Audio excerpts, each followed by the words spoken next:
All right. Well, good morning. Today we're going to talk a little bit about vulnerability assessments. Crap! I was going to bring something up from downstairs. All right. We'll wait. Before I get any further than vulnerability assessments, CompTIA has just changed the Security Plus in December to be CIS 401. The newest edition of the test has just now been released. With that being said, there are three other things that I need to cover with you on the malware chapter, which is chapter 2. Ransomware. Does anyone know what ransomware is? Is that when they say your computer's infected, pay us money, and we'll release your information? MoneyPack virus, exactly. That's what ransomware is. Does anyone know what a polymorphic virus is? Yes, Aaron. It changes as it goes. It morphs. It can go from a virus to a worm to a Trojan. And that's a new feature that has just come out over this last year that's become more popular. And then what we call an armored virus. Does anyone know what an armored virus is?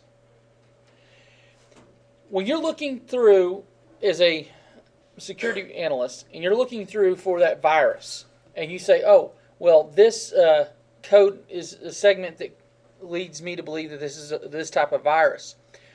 What an armored virus is it intentionally puts hoax lines in there that have absolutely nothing to do with the true virus. So it sends you on a wild goose chase while you're reading this. You think you solved it when you really haven't. That's what an armored virus is. So those three are testable items, including everything else in chapter 2. So you're going to want to be aware of those three things: the armored virus, polymorphic virus, and ransomware. And as we go, I'm comparing the new test to our chapters and seeing what needs to be changed. All right. Is there any questions before we start getting into vulnerability assessments?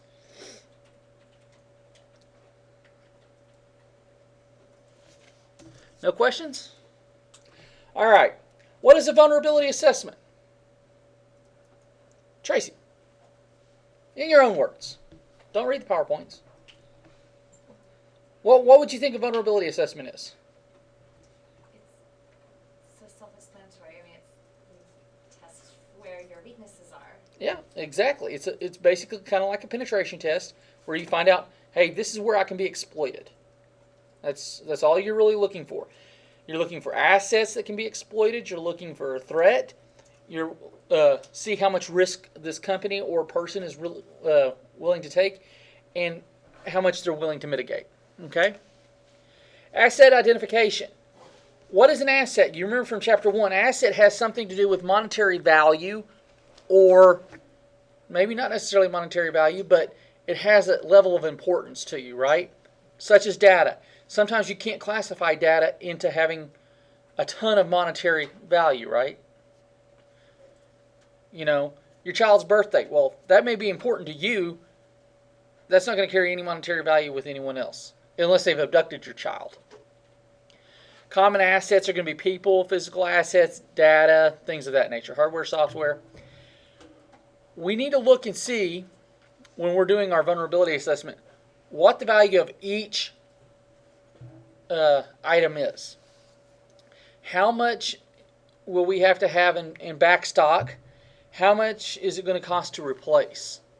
What is the most vital thing that can't be replaced?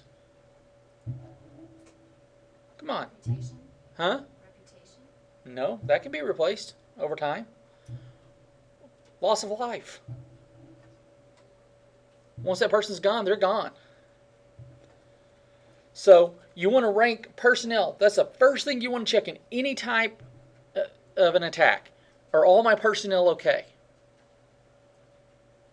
Forget the data. Data can be replaced. Are my personnel okay? Then you look at your data. Then you look at hardware and software, because that can always be replaced, right?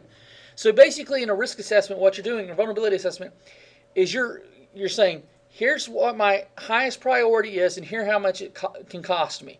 My next one, my next one, my next one. You're giving a risk assessment. You're giving a analysis of what's critical to my infrastructure, what's critical to my company. Then we start talking about the threats. What are our threats? Okay, what would be a threat to this classroom? What's the first threat that would be in this classroom? The individual student. Because you don't know what the individual student brings in their backpack, right? You make someone mad. Let's say you make Tracy mad. She pulls out some pepper spray and sprays it. Now, we're all affected, right? Because we're pretty much in an enclosed environment. Yes, Matthew? Is that the threat or the threat agent? No, the threat is that we could be sprayed. Okay, gotcha. Okay? The student would actually be the threat agent, the one that can carry out the threat. I'm the threat agent, don't ever forget it. Yeah. What we do is then we take a look and we say, okay, here are all the threats we can have. The computers can explode on us. We could get air ventilation. The lights could blow up. You know, someone could come in through the door. They could come in through the windows. What is our risk? Yeah, you're thinking, what windows? They're right behind you. Okay, you're going to come up with a list. Natural disasters is usually the top priority. Floods, fires, tornadoes, especially here in Oklahoma. Often the same day. Yeah. Anything that destroy the, and then basically you go all the way down. Okay. So let's talk about this. If we're going to steal a car radio, all right? Yeah, you would. Don't lie, Kelly. All right, stealing a car radio. What do we got to do? We can break the glass, steal the key, or carjack it, right? Those are really the three ways to. You got to break the glass to get into the car, or you steal the key to get into the car, or you just take the car. Period. Well, in order to steal a key, what do I have to do? And I hope that a guy's not doing this. And I guess here in Europe it'd probably be okay, but here in the United States, I think that means purse snatching. That would be purse snatching, right?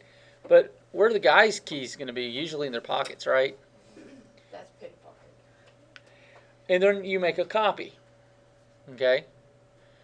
One of my favorite things to do is look for personal data that's sitting on someone's desk, take it from them. Just for fun. Just to see how willing they are to get it back. Car keys, things of that nature. Then you can threaten the person, blackmail them, or bribe them. I mean, basically, that's kind of the way it can go. Of course, grabbing a purse, you could be arrested and all this other stuff. You know, each one of these have their own trees underneath it. But this is just kind of showing you that there's multiple layers of an attack. Okay? Here's something that y'all would always want to do, right? Assess the grade student, or the system grade student, so you can change all your grades. Not in my class, because all of you end up with A's, right? Just kidding. A couple of you will fail, like Kelly. All right. Gee, thanks. Vulnerability appraisal. Now that we've found our vulnerabilities, how weak really are they? How easily can they be exploited? Like we talked about with Aiden, the hole in the fence in the apartment, right?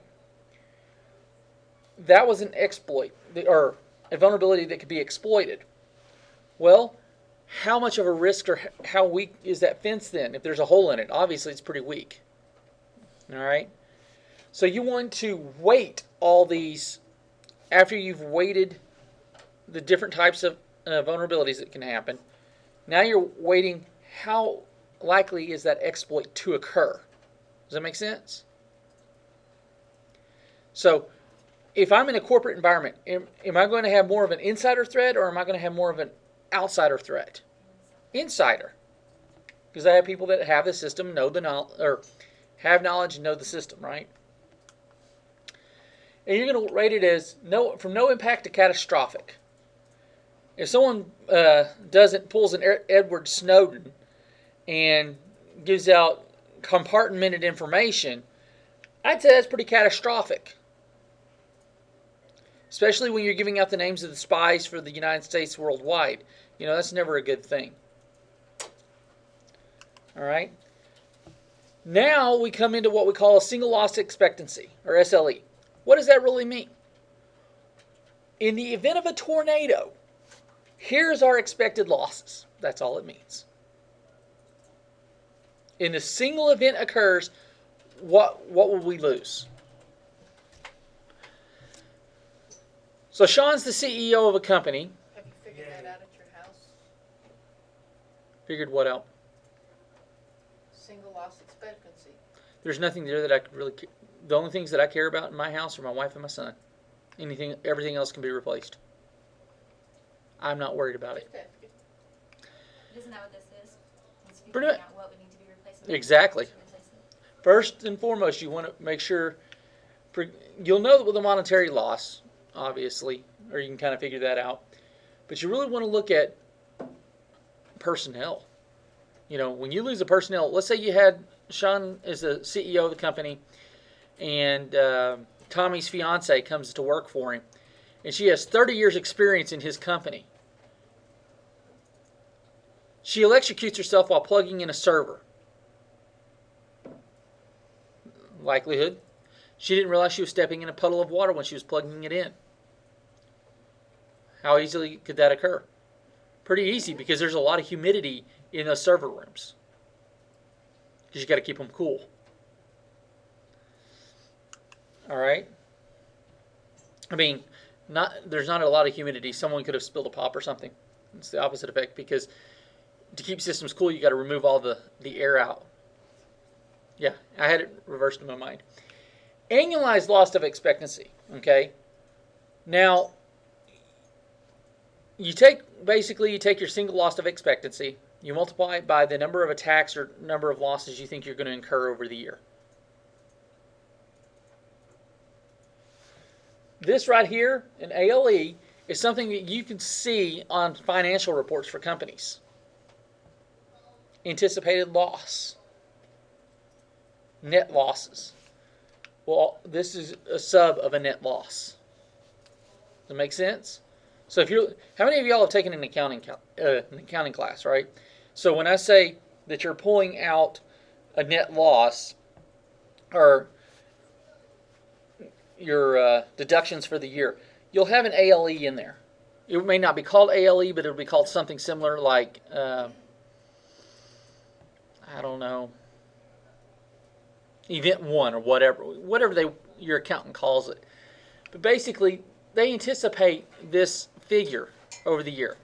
And if you don't have to use that figure, that's money back in your pocket. Right? So you'd rather look bad in your quarterly earnings by saying that we're anticipating that we could be hacked 5 times during this quarter. If you have a high ALE, I'm not going to do business with you. I don't think any of you want to put your money in a company that has a lot of ALE, right? Now, if they have some, then okay, yeah. But if they don't put anything in there, I'm not going to do it with them either, because they have no idea what they can lose. Now, once we have our ALEs, SLEs, we know our threats, we know our vulnerabilities, we know what can be exploited. We need to come up with a probability that this vulnerability will actually occur, or the exploit of the vulnerability will actually occur. And then, once we have that probability, we say, okay, how are we going to mitigate this risk? Are we going to accept the risk, or are we going to fix it? Well, if you're going to have a higher probability because you haven't done a Windows update in 2 years that your system is going to be hacked, what's going to be the probability you're going to want to mitigate that by doing Windows update? Pretty high, right? Unless you're Tommy. And Tommy uses Unix systems, so he could care less about Windows, right? All right. There are 3 ways that you can get rid of risk. You can diminish it, you can transfer it, or you can accept it. Diminish it. How will we diminish it? We do the updates. We can transfer it by buying insurance, because we're transferring that risk to someone else. We're buying the insurance in case something happens, they'll pay us. I.e., your house insurance, your car insurance. If something happens to those, you're not out of pocket, right? Sometimes you wonder, Why am I paying $600 a month for house insurance? Of course, that's way high. It's more like $100 a month. But or then you can just accept the risk as it is and just say, it's so meaningless. We're not even going to worry about it. We have a generic key to the outside door. They can come in the building, but they'll never be able to get to my safe, so I'm not worried about it. Okay, that could be an acceptable risk.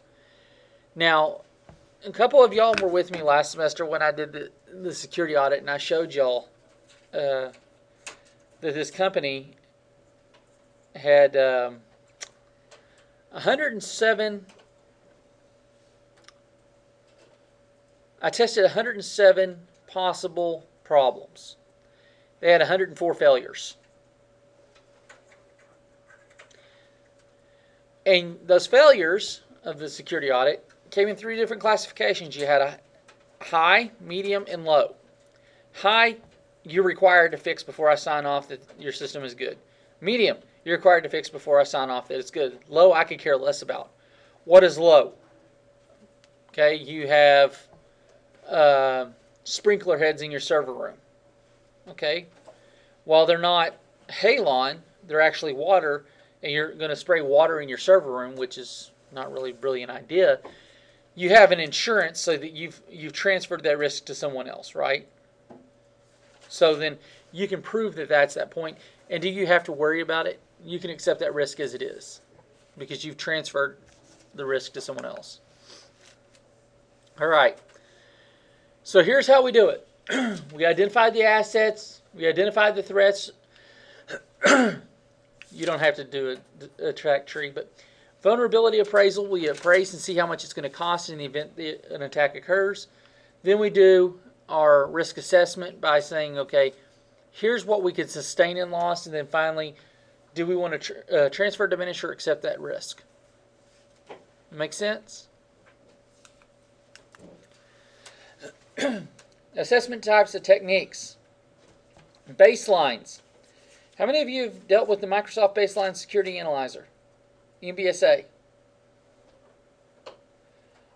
What it does is and I always say anytime and every time I do it, when I install an operating system, I run a baseline. I download the Microsoft Baseline Security Analyzer, run a baseline so I know exactly how my operating system is functioning on that set of hardware that it's installed on, so that I can take it at any point after I have that baseline later on and compare it to what I'm functioning at there. So if I add a new program, then I can, once I get all my programs and everything installed, that's when I actually run it, so that I know how all my programs will function. I know how much RAM and resources they're going to take, so I can compare it later on to say, oh, something's off here. Why am I at 11 o'clock at night when I'm laying in bed asleep, is my computer maxing out on CPUs and RAM? What is that a telltale sign of? Attack. An attack or a virus or a worm or something. So that I can go isolate down and look at my event logs to see what's running at that time. That's what a baseline does, is it gives you a set of an instance in the past to compare to for the future. All right? Application development techniques. You want to minimize the vulnerabilities during software development. How many of y'all have dealt with an SDLC, software development lifecycle? Y'all had any classes that talked about that a little bit? Probably your intro to programming. What an SDLC is just basically how you design software, and you go through this ring of 4 different phases. And as part of a designer, you want to be able to minimize vulnerabilities by fixing them and doing appropriate code to begin with. Now, as you fix something, you need to go back and test the entire system, called regression testing. Why is that important? Because just like a car, when you fix something, something else is going to go wrong. Right? You're just kicking the can further down the street. Same idea. You want to keep it as simple as you can to fix it all at once. Like a couple of you are in my scripting class. Nope, that's later on today. But anyway, my scripting class, what they do is they're looking at it. How can we change it, a link file, instead of doing the same code on 30 different pages, we just link that file so that I change it one time and I'm done. So I don't mess a semicolon. Once I get it done, it's good. Because if you put it on 30 different pages, I have 30 different chances to get it wrong. Right? If I have it in one location, it's easier to fix. So when you're dealing with software, you want to make sure that the complexity of the software is simple.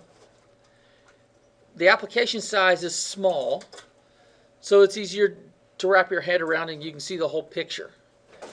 What is the worst thing that can happen when you're dealing, let's say, an operating system? That's a lot of code, right? Look at how many vulnerabilities Microsoft has. Why?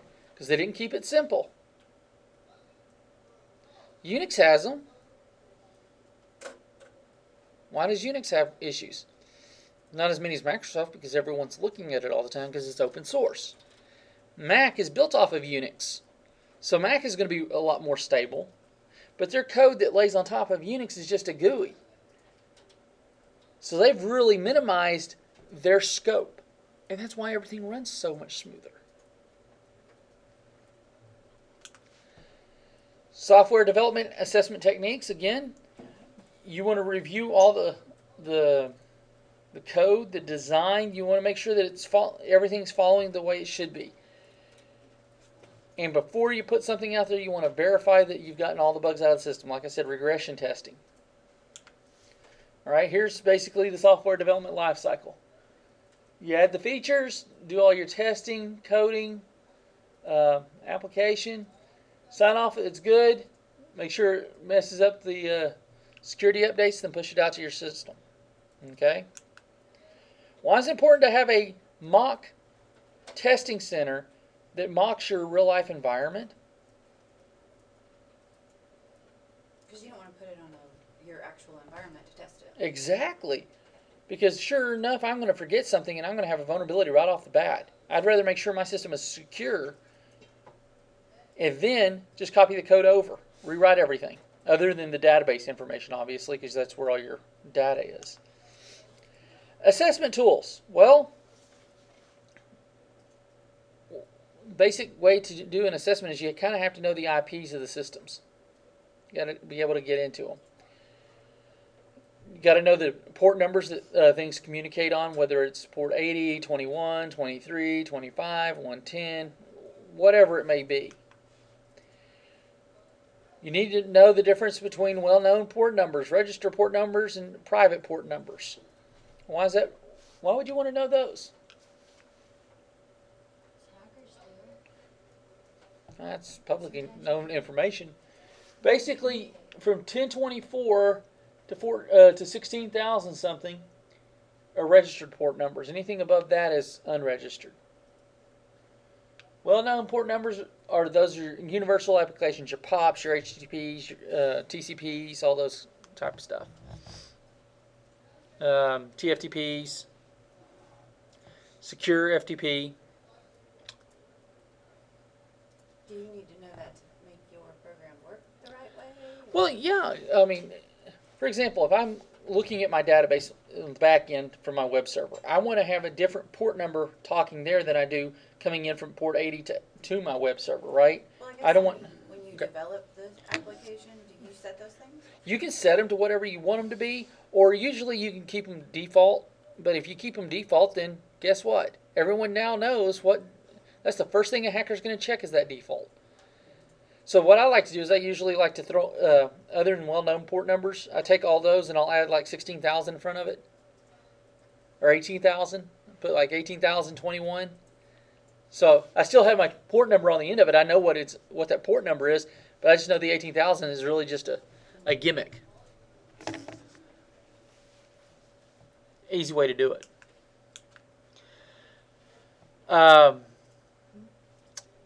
Port scanning software. And as we get a little bit further in the semester, I'm going to actually go over and I'm going to teach you how to do Wireshark. I'm going to teach you how to do Snort. I'm going to teach you how to do Metasploit. We're going to have fun. We're changing the way we're doing this class. Eventually, this is just going to be a network-only class, network degree only. But we may change it around again and put it back up to the top. I don't know. Ken and I are working on that right now.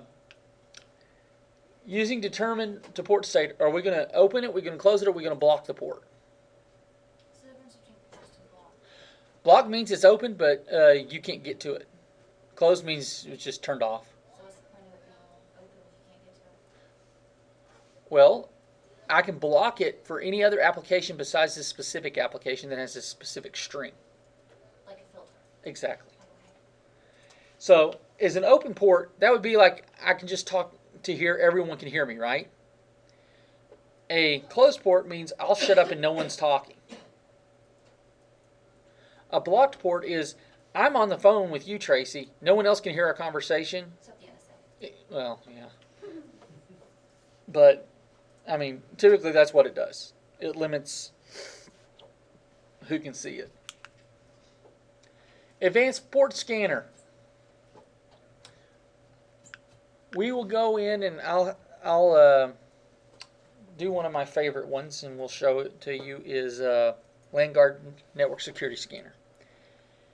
And that thing will bust a system open like you wouldn't believe.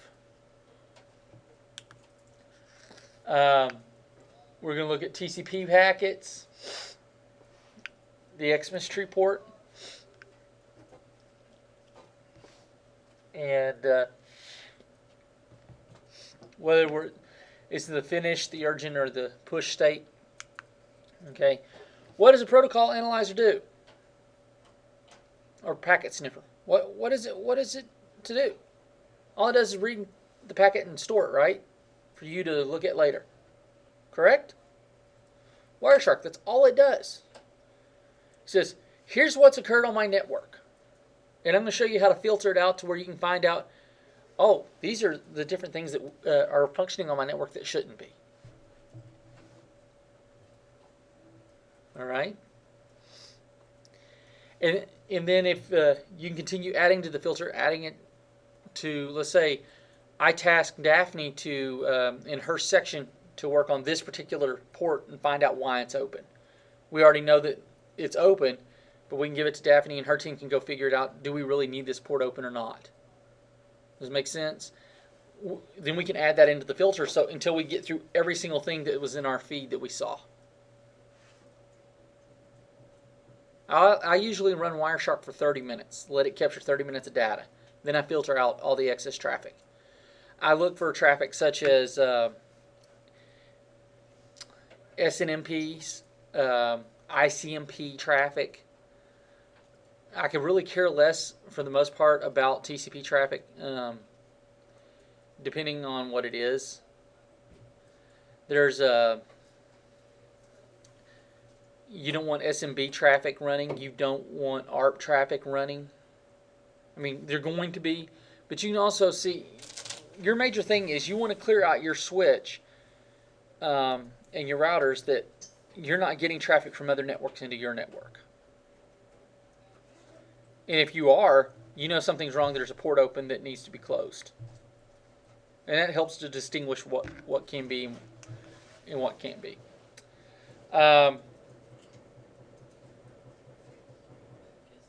Okay. Someone wants in, I guess. That's a pencil sharpener. A pencil sharpener? It sounds It's like the someone old fashioned, you're right. against the wall. She's right. Ow. It sounds like someone doing that. The old fashioned pencil grinder. It's probably like the one that's over there Yeah. behind George. That just hurts. Ta, ta, ta, ta, ta. I'm hoping they're not hitting their hand against the wall every time they're doing it. That would hurt. No, you'd hear a grind thump, grind thump, grind thump. Attackers can use the protocol analyzer to display contents of each packet. Each packet. Well, that would be nice. Here's my hacker. Here's my hacker. Well, that would be really easy, wouldn't it? Hackers would never use packet sniffers. It's good for both hackers and for security analysts to use so that you can see what's flowing on your network. All right. Here's very similar to, here's a web vulnerability scanner. This really focuses on just your HTTP packets on your TCP.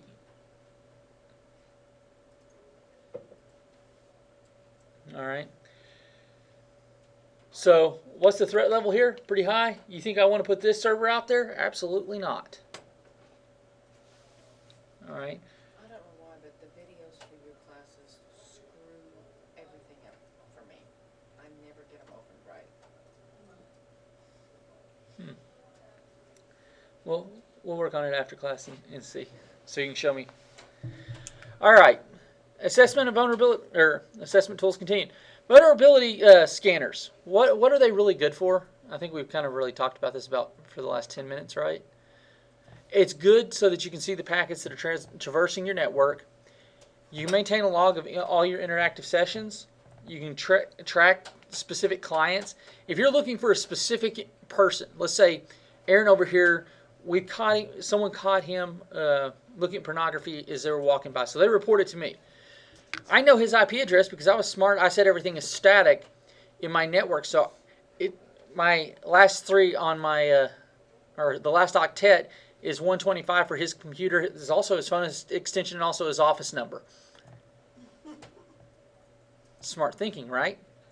Makes it easy as a network person. So you see 125, you know exactly who it is. So I just start filtering out all traffic that is coming to and from his port, or to and from his computer. And then if I can find that one of his TCP packets goes to one of these bad sites, guess what? Adios, amigo. Can you do IP spoofing from inside a network? Oh yeah, I can spoof from any computer I want. That's one of my favorite things to do. Like you. So how would you confirm who that was? Is there a way to detect if it's being spoofed? Not really. Not unless you look at the header information. So you gotta like set up a webcam in his office to make sure it's actually him at that terminal doing that, or I mean, what do you? Well, if you're smart enough, you already have security cameras. You can go and see if he was in his office at the time that it's coming from that computer. Because you can go back to the log on that switch, and you can run logs and see what traffic is coming out there. It doesn't matter what port it says it's coming out. If it's coming out his physical port, it's attached directly to his computer. Okay, that's what I. Yeah.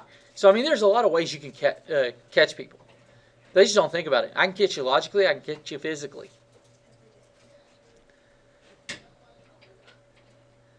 See? He's already trying it today. All right. What is the problem with assessment tools? There's no standards. Now, isn't that scary? There is absolutely no standard for the collecting, analyzing, or reporting of the vulnerabilities. Not a good thing, is it? How would a standard be helpful? So that everyone run the exact same way. So it didn't matter what tool that you had, you're still going to get the exact same information. Well, Well, that kind of defeats the purpose of creating more than one tool. that's why they don't have standards for a lot of these. They can sell you a lot There's of no stuff. competitive. Well, even if I do have a standard, okay, for example, ISO 27000 series, that tells you how to secure your network. That talks about risk management. That's a standard. There's still plenty of tools that allow you to do it multiple different ways. But if I get down to the level of saying protocol analyzers can only do this, I'm limiting the functionality of corporations. And you don't want to do that. And the corporations will fight back and fight back and fight back. There'll be litigation and all this other wonderful stuff that will never get done. So what we have is what we call the Open Vulnerability Assessment Language, or OVAL. Okay? It's basically, it's publicly available. It says, here's how you can do it. All right? You can go look at your OVAL settings. You know, like, for example, when you have, I want to say it's Malwarebytes. It'll say, do you want to see your OVAL report? There's a couple of different ones that you can pull an OVAL report. It'll tell you exactly what the identification of that particular attack was. So you can go research it and it tells you somewhat of what to do. Won't tell you how to do it step by step on your network, but that's basically it. Now we get to the fun stuff, the sticky stuff. Honeypots. All right. What is a honeypot? Aren't they becoming a little bit less effective? Not really. They're still effective. Depending on how you want to set it up. It makes them think that they've gotten something and they haven't. You know what I do? I give them real information from 10 years ago. All I do is update the database to be the dates on there, replicate the closest, I make it to run this little, I'll call it a batch file. I'm not going to tell you the exact title of the program, but basically you can run there and change all the modifieds and the created dates to where they look like they're real up-to-date information. So that when a hacker gets in there, he's thinking he's really getting information. And all you do is put out useless information. Real data that really didn't matter to you. And let them go in there and let them hack it. Make it wide, I don't want to say make it wide open, but you want to make it somewhat secure. Not totally secure, because if you make it, you don't want to make the same security on your honeypot as you do your network. Why is that? Once they hack the honeypot. Then they know exactly how to get into your network. So, for example, if you're going to use all Cisco equipment in your internal network, Cisco and Avaya, then use Nortel on your honeypot. That makes sense? Maybe the same layers of security, different equipment, different access control lists, different ways of doing things. But if they're smart hackers, they'll figure that out. But most people are going to be too intrigued trying to get into do it. Basically, the goal of a honeypot is to let attackers show you how they're trying to traverse your network, or how they get into your network, so that you can block how they're trying to get into your network. Now, the scary thing about a honeypot is you put it in the same DMZ as your real servers.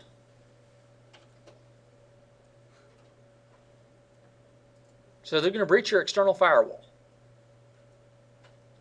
But by the time they get in there, they have a 50-50 shot as to which network they're going to hit. Why would you want to give yourself only a 50-50? Well, you can throw 2 honeypots out there. Make it a 33% chance they'll get your network. But how many companies do you know have 3 different web servers? Because once they break into the firewall and they see these 2 networks, they know one's a honeypot. And sometimes that's just a good deterrence in itself, because they don't want to get caught in the wrong one. They don't want to get caught, period. But and basically what you're talking about is a honey net, which is multiple honey pots that are up front. Well, honeypots can do more than just that, though. Like, I had a friend that they configured one to make it so that when somebody searched for the SAM file, like when you go and you boot up under something else and you go look at the SAM files that you can crack the passwords and stuff, that they made it so that it points to a bogus password file, so that you could never do that. Mm-hmm. I mean, breaking into their system the easy way when you have physical access and everything, you can't do that. And it does other things, like it says the ports are open that really aren't, or it's like this whole network of misdirection. Mm-hmm. Oh yeah, you can have fun with a honeypot. Honeypot, you can do practically anything. What's the difference between a penetration test and a vulnerability scan? A vulnerability scan just gives you your exposures. That's all it does. Hey, you got a hole in the fence. Your door's unlocked. Your window's cracked. Okay? So vulnerability is kind of like looking around, whereas pen testing is actually pushing through it. Exactly. That's the major difference between the two. Pen testing, you're going to exploit those weaknesses. All right? Your end result going to be a penetration report. Here's what I was able to do in your network. Like the company that I went and did the security audit for, I penetrated their network in 3 seconds from outside on a hidden SSID.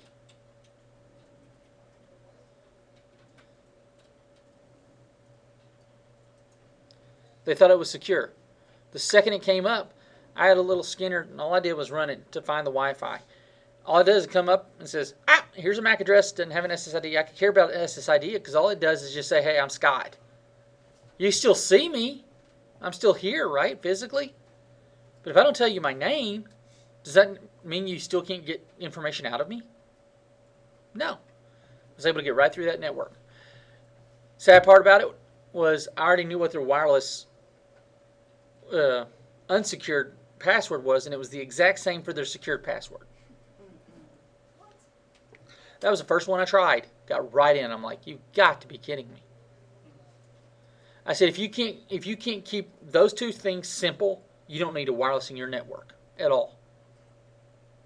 So we're pulling out the wirelesses.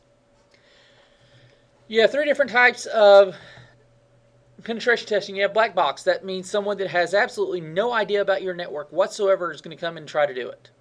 Okay? White box. That's someone that has an in-depth. That's usually your internal network security department. And then you have a gray hat or a gray box. It's someone like myself that knows a little bit about your network. I can come in, traverse it. Like I was a gray box hacker for this company. Figured out real quick what that password was and was able to get in within 3 seconds. Pretty scary, isn't it?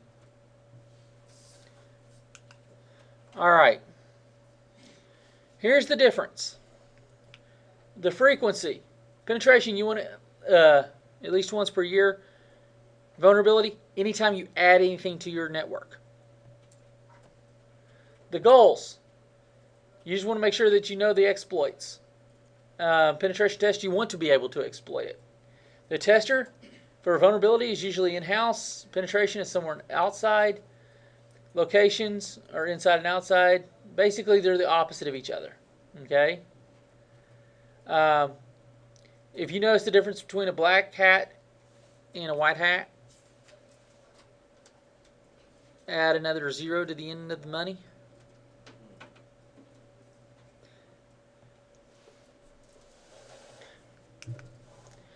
Mitigating and deterring attacks. Okay? We got to come up with a security posture. How are we going to implement a certain security measures? We're going to configure our controls to meet those security measures by saying, all right, we know what our vulnerabilities are. We're going to accept these risks, or we're going to mitigate them, or we're going to transfer them, right? Then, once we get all that and we say, all right, here are the ones that we're going to focus on, the specific types of controls. Then we can harden our system, tighten it down, fix all those vulnerabilities, and then re-report it. And then retest. That's the one thing the security or companies fail to do. They'll have a penetration test done. They'll fix everything, but it's not tested again.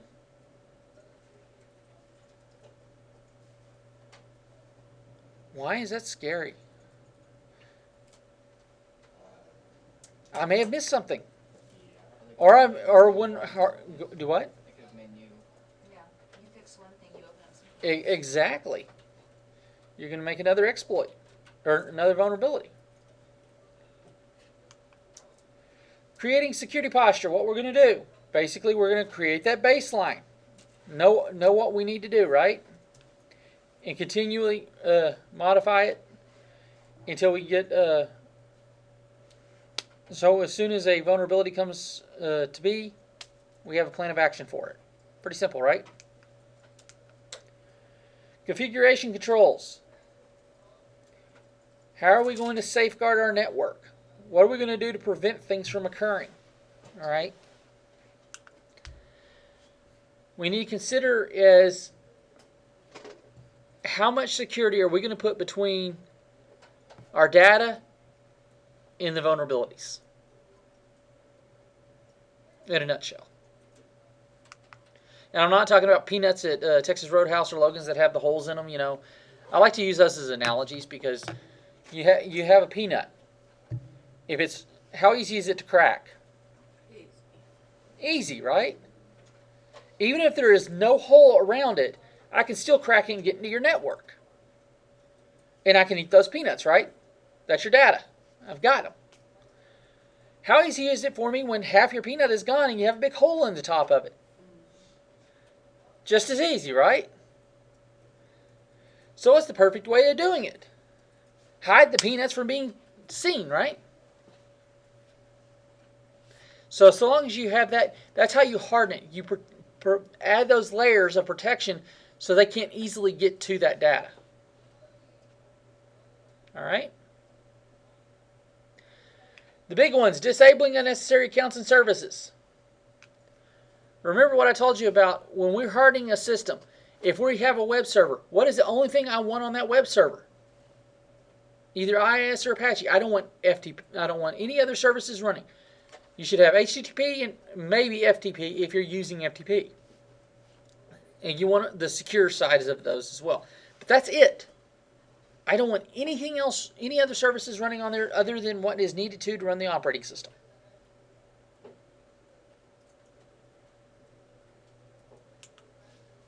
Reporting. How many of y'all have used Snort? Y'all have used it? Know how to configure it? I'll show y'all. I spent about 4 hours this weekend working on Snort on my home computer and found that someone was trying to attack my network. And then I used that channel that he or she decided they were going to traverse into me, and I sent it back out. And hopefully they like my backdoor attack because I have it on their computer now. Hey, you attack my network, it's free game, man. Is there any questions on the difference between vulnerability assessments, penetration testing, what you need to do? Like I told you day one, this class is about building the layers of defense between your data and your outside. So once you understand that scenario, things become a lot easier. Is there any other questions?